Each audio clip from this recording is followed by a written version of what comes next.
Sa mapagpalang araw po sa ating lahat.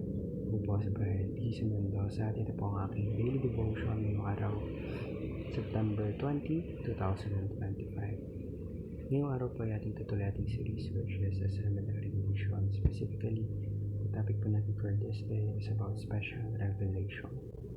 Ano ang laman ng iyong puso? Para po sa araw na to, ang talata po natin ay magagaling sa Hebrews chapter 1 verses 1 to 3. Sabi po dito, basahin ko po.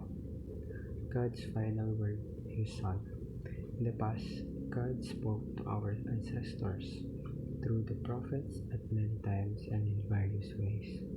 But in these last days, He has spoken to us by His Son, whom He appointed higher of all things, and through whom also He made the universe. The Son is the radiance of God's glory and the exact representation of His being, sustaining all things by His powerful word. After He had provided purification for sin, He sat down at the right hand of the Majesty in heaven. Now, pang ating mas manawaan kung ibig sabihin ng talata nito, pwede pang mas maintindihan natin ating devotion. Ngayon po tayo padudako sa ating teaching for today.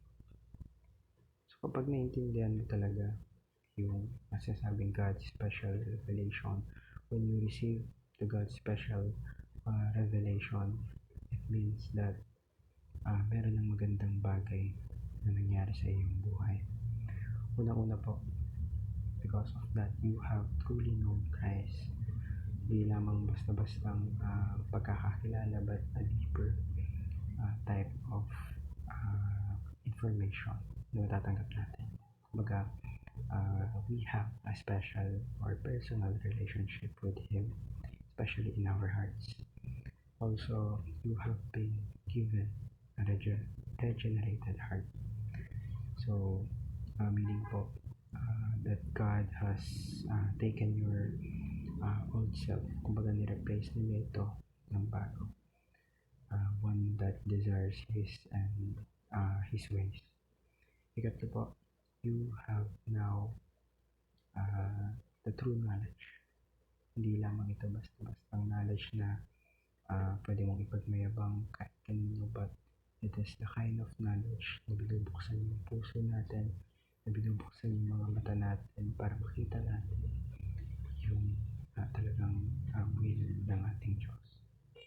So ngayon po tayo padadako sa ating application. So ano nga ba yung dapat natin gawin or apply sa ating mga buhay? So unang-una po, understand that you are set apart.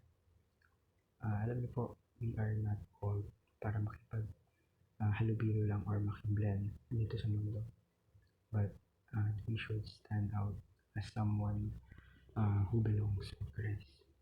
Also, let's uncover our heart's true treasure. Alam niyo po, tanungin natin ang mga sarili natin kung ano nga ba talaga yung pinakamahalaga. And hayaan natin na yung discover natin yung pinakamahalagang treasure, which is si Jesus Christ Himself. So always remember na yung mga bagay dito sa mundo is temporary lang. So huwag natin ito i-chase. Rather, i-chase natin yung mga bagay na nag-last talaga. And also, use biblical wisdom in every decision. Kahit saan pa yan, kahit man sa school, sa work, sa family, sa friends, kahit saan. Don't just go with what feels right. So dapat you take a break, you pause, you pray, and hayaan mo na ang salita ng Diyos ang maggabay sa iyo. So may marami po tayong natutunan sa araw na ito.